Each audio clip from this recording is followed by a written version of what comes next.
በዓል ደረሰ። የባርነት ቀን ደረሳቱ። ለሴቶች እኮ የባርነት ቀን ነው የሚከበረው እንዴ እናቴ። ሌሊቱን ሙሉ እየሰሩ አድሮ እየሰራን አድረን ተጋግጠን ላባችን ጠብ አድርገን ከዛ ደግሞ ጠዋት ተነስተን የተሰራውን ነገር ጉድ ጉድ ብለን ሰተን ዕቃ አጥበን ከዛ ደግሞ እግዚአብሔር የፈረደበት ቀን ሙሉ ቀን እንግዳ ይመጣል። አንዴ ቡና ስናፈላ፣ አንዴ ልጆች ልብስ ስናለብስ እንዲህ ስንብኳካኮ ነው የምንለው። ስለዚህ እኔ በዓል ደረሰ። እኔ ስጀመር ነፃ ወጥቻለሁ እንዴ ጁስ ገዝቼ በ15 ብር በ2 ሊትር በጣብጣለሁ። ቡናዬን ጠጣ። ሮማንቲክ የሆነ እናቴ ተደግፌ ነው ሙሉ እንዴ እኔ ልሙት አየልሁን እንዴ አየመውን እኮ ነው። በዓል ሲደርስ እኔ ምንም ነፃነት አይሰማኝም። ሌላ ጊዜ አከብራለሁ። እናንተ በዓላችሁን አክብሩ ተጋግጣችሁ። እኔ ግን ካለፈ ከሳምንት በኋላ ቀስ ብዬ ራሴን ሮማንቲክ በሆነ ነገር በዓሉን አከብራለሁ። እኔ የሀብታም ውሎ ነው መዋል የምፈልገው እንዴ የድሃ ውሎ መዋል። ድሃ እኮ ታኮ ሙሉ ቀን ከዛ በኋላ እንዴ በዓል እኮ አይደለም እሱ። እኔ የሀብታም ውሎ ነው በቃ ቡናዬን ጠጣለሁ፣ ጁስ ሻት አደርጋለሁ። ከዛ ሮማንቲክ ሆነ በዓል የሀብታም ውሎ ውላለ እንዴ እናቴ ልክዳት ነው። እንዴ ስልክ መደወል እኔ ናፍቆቷን ገብግቦች ስደውል አንቺ እንትና እኮ 3 ወለደች። እኔ ምን ላርግላት ታዲያ? ምን ላርግልሽ? እኔ 3 አይደለም ለምን 12 አትወልድም እንዴ? እኔን ይመለከተኛል? ከህይወት ይገገናኛል እንዴ? እኔ የእናቴ ናፍቆት ጀርባ ላይ ወጥቶ እስቲ እናቴን ሰላም ልበላት እንዶ ናፍቀኛለች፣ ድምጿ ምናምን ቀመሷ እንዶ ጠረኗ ብዬ እኔ ስልክ ልደውል። እሷ ግን እንትና ሰርግ እየሄድን እኮ እንዴ ተይ ማዘረረ ተይ ዶንት ታች ሚ ፎርጌት አቦሶሮ ዲ ለምን ነው የምታሳብጅ? እኔ ያንቺን ነው ሰላም ለማለት የደወልኩት እንጂ የእንትና ሰርግና እንትና 3 እንደወለደች 4 5 እንድደውል እንድትነግሪ አልፈልግም። በቃ ዶንት ታች ምን ዲ እኔ በቃ እናቴ የለኝም ብዬ እኮ መተው ነው የቀረኝ። እውነቴን ነው ብላችሁ በሰቀቀን ማለት ነው። በአመት አንዴ ነው የምደውልላት።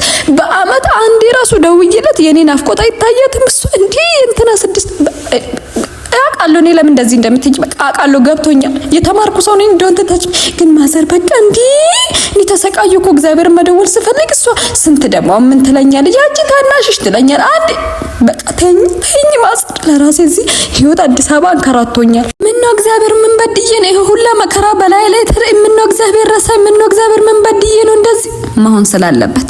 ምነው እግዚአብሔር የምወድ ሰው ማፈቅሮ ሰው እንዴት እኔ ላይ ቺት ያደርጋል? እንዴት እንደዚህ ያደርግብኛል? እንዴት እንደዚህ ለፍቼ ምን ብዬ ለምንድን ነው የሆነ? እሱም መሆን ስላለበት ጓደኞች እኮ አምኛቸው ቤት ያስገብቻ አብልቻቸው አጥቻቸው እኮ እኔ ጋር እኮ ለዚህ ጊዜ ቆይቼ እንደዚህ ሆኜላቸው መልካም ሰው ሆኜ እንዴት እንደዚህ ይበድሉኛል? እሱም መሆን ስላለበት ለምንድን ነው ህይወቴ ላይ ይሄ ነገር የሆነው ካልኮ ሁሉም ነገር መሆን ስላለበት ነው የሆነው። አለቀ በቃ። እግዚአብሔር ከትልቅ አደጋ ነው አንቺን ያስቀርሽ። አየሽ የቀርሽብሽን ወይ ደግሞ የቀርህብህን ነገር ብቻ ነው የምታይ። እግዚአብሔር ደግሞ ያስቀረልን በጣም ትልቅ ነገር አለ። ለዛ ነው ለነገ ህይወትሽ ተስተካክለሽ በስለሹ ትልቅ ደረጃ ላይ እንድትደርሺ ስለሚፈልግ ነው። ሊያበስልሽ ነው። ጥሬ ማንነትሽን አብስሎ ነው የሚሰጥሽ እንጂ ለሌላ ነገር አይደለም። ለምንድን ነው የሆነው? ጥሬ ማንነትሽን አብስሎ የተሻለ ሰው ሊያረግሽ ስለፈለገ ነው ይሄ ሁሉ መከራ ወደ አንቺ ያመጣ እንጂ እግዚአብሔር ስለጣላሽ አይደለም። ተመስገን በይ። ደህና ሳትሆኑ ደህና ነኝ እንደማለት የሚያም እዚህ ምድር ላይ ምንም ነገር የለም። እውነቴን ነው የምላችሁ። ደስተኛ ሳትሆኑ ደስተኛ ነኝ ብላችሁ ደስተኛ ለመምሰል መሞከርም የሚያም እዚህ ምድር ላይ ምንም ነገር የለም። የሚረዳኝ ሰው ባገኝ ብላችሁ የሚረዳችሁ ሰው ማጣቱ በጣም ነው የሚያመው። እውነቴን ነው የምላችሁ። ግን ሁሉ ጊዜ ደስተኛ ሳትሆኑ ደስተኛ መምሰል፣ ደህና ሳትሆኑ ደህና ነኝ ማለቱ ጥሩ ነው። አንዳንዴ እግዚአብሔር መጥቶ እውነት ስለሚያረግ ስለዚህ አሁንም ተስፋ አትቁረጡ። እግዚአብሔር አለ። የሰውን ልብ የሚጠግን የሰውን አንጀት የሚያርስ እግዚአብሔር አለ፣ አምላክ አለ። የማንችለውን ነገር ደግሞ አይሰጠንም። ይሄ ስሜት ሁሉም ሰው ጋር አለ። እኔ ጋር ብቻ እኮ ነው ያለው ብለሽ አታስቢ። እኔ ጋር ብቻ ነው ያለው ብለም አታስብ። ማለፉ አይቀርም። ሁሉ ለእግዚአብሔር ማውራት የተሻለ ነው። የሰው ልጅ የሚረዳችሁ መረዳት በሚችለው አቅም ብቻ ነው። ከዛ ውጪ ሊረዳችሁ አይችልም። ሁሉ ጊዜ ደግሞ የሚረዳችሁ እውነቱን የሚያውቀው እግዚአብሔር ብቻ ነው። ስለዚህ እግዚአብሔር ይረዳችሁ፣ እግዚአብሔር ያግዛችሁ። እግዚአብሔር ታማኝ ነው። ጭንቅላቴ ለኔ አይደለ እንዴ ተሰጠኝ? ማን ነው እነዚህ ህዝቦች የሚጠቀሙ ጭንቅላቴ? እኔ እኮ ቁጭ ልብ የሆነ ህዝብ አለ። እውነት አንድ ዓለም የሚያክል ህዝብ ነው ያለ።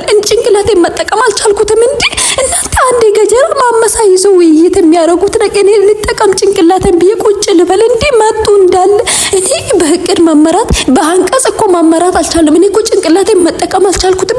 ማን ናቸው እነዚህ ህዝብ? ቆይና እኔ ማላቃቸው ህዝብ ከየት ነው የመጡት? ምንድነው የሚንጫጩት? እኔ ጫጫታውን እኮ ለመሸሽ ገደል ገባል። እውነቴን ነው መልክ ተጨነኩት ይሄን ሰሞን እንዴ መድኃኒዓለም አባቴ ምን እንደማረግ። ቆይ እናንተም ጋር እኔ ቁጭ ልበል ህዝብ መጣ ገጀራ ስብሰባችሁ ምንም አይደማመጡም። በዚህ እስቲ ተደማመጡና እስቲ ባይሆን ተወያዩ። አይደማመጡ ሁሉም እኩል ነው የሚያወራ። እንዴ ተጨነኩት እኔ ምንድነው ነው የገባ? በእናት ህዝቡ ከየት መጥቶ ነው ጭንቅላቴ ውስጥ የገባ? እግዚአብሔርን ግራ ገብቶኛል። ራሴ እንዲህ ለማበድ ደረስኩት እኮ። መድኃኒዓለም አንተ ከኔ ጋር ሁን። አንተ ከኔ ጋር ካልሆንክ እኔ አላልፍም። እኔ ከራሴ ጋር ሆኜ ማበድ አልፈልግም። እንዲህ ከራሴ ጋር እናት 12 23 30 ሰው ከተመ ብሎ ይመጣል። ጫጫታ ድብድብ ይፈጥራሉ። የሆነ የጎራ የብሔር አትሉት እንዴ? እኔ ጭንቅላት ውስጥ የሚካሄድ ነገር እኮ ናት። በመድኃኒዓለም መቼ ነው የገቡት እነዚህ ህዝብ? መቼ ነው የገቡት? መቼ ነው ይሄ ሁላ ህዝብ? እውነቴን ቢሊየን ሰው ነው ጭንቅላት ውስጥ። እኔ ቁጭ ልብል ከራሴ ጋር ልሁን ብዬ ለማውራት እንዲህ ባመሳገጀራ ካዘራ ምንም አይቀራቸው፣ ምንም ድንጋይ ምንም አይቀራቸው። የሚወራወር ጀበና ይዞ የሚመጣል፣ የእናቱን ረከቦት ይዞ የሚመጣል። እንዴ እኔ ከራስ ጋር እንደመሆን እንደማበን ነገር አለ እንዴ? ምን ኖሞር እንዴ? ለምንድን ነው ጭንቅላቴ ውስጥ እኔ ለመቀመጥ ራሴን ላዳምጥ ብዬ ማበድ አለብኝ? እኔ ማበድ አልፈልግም። እኔ ኮሽ ነው ማለት ውስጥ እንዴ ተጨነኩት እኮ ከራሴ ጋር ሆናለሁ ቤት ተጫበርኩት። እንዴ እኔ ማበድ አልፈልግም። እናቴ በመድኃኒዓለም በስመ አብ ወወልድ ቅዱስ። እንዴ ምንድነው ሁላ ጋጋታ ሁላ ድብድብ? ወይኔ ከራስ ጋር እንደመሆን የሚያሳብር ነገር የለም። ዶንት ታች ሚ ደሃ ከሆናችሁ ሰላምታችሁ ራሱ ልመና ነው የሚመስላችሁ። ለዚህ ነው ድህነትን በጣም ነው መጣላ። እኔ ድህነትን አልወድም። እንደ ድህነት እዚህ ምድር ላይ ቆሻሻ ባለጌ የመጨረሻ ልክስክሳም የለም። ድህነት ደሃ ስትሆኑ ድምጻችሁ ድምጽ አልባ ነው የምትሆኑት። አቅም እያላችሁ አቅም ነው የሚያሳጣችሁ። ብዙ ነገር ነው የሚያሳጡ። ሰውላ ሰላም ስትሉ ቀርባችሁ ደህና አደርክ እንኳን ለማለት ስትሄዱ የሆነ ነገር ከሱ የፈለጋችሁ እየመሰለ ሰላም እንኳን ብትባሉ ማለት እየሮጡ ነው ሰላም የሚሏችሁ። ስለዚህ እንደ ድህነት አስቀያሚ የለም እዚህ ምድር ላይ።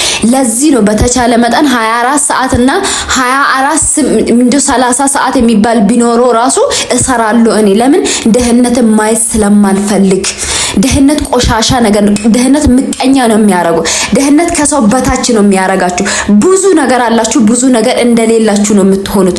ብዙ ዕውቀት እያላችሁ ምንም እንደሌላችሁ ነው የምትሆኑትና እንደ ድህነት ቆሻሻ የለም። እረግጠዋለሁ ባገኘው ራሱ እንደው በአካል ነፍስ ኖሮ ባገኘው እንደ ድህነት እዚህ ምድር ላይ የምረግጠው ምንም ነገር የለም።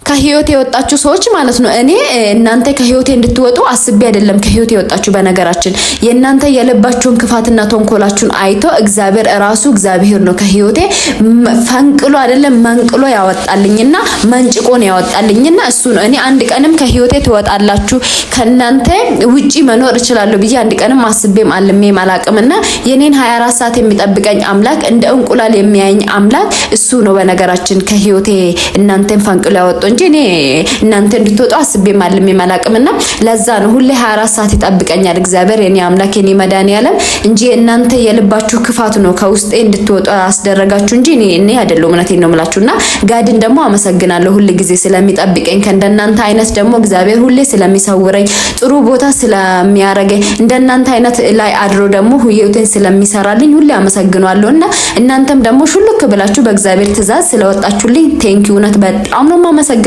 ፈጣሪንም ስላላስቸገራችሁ።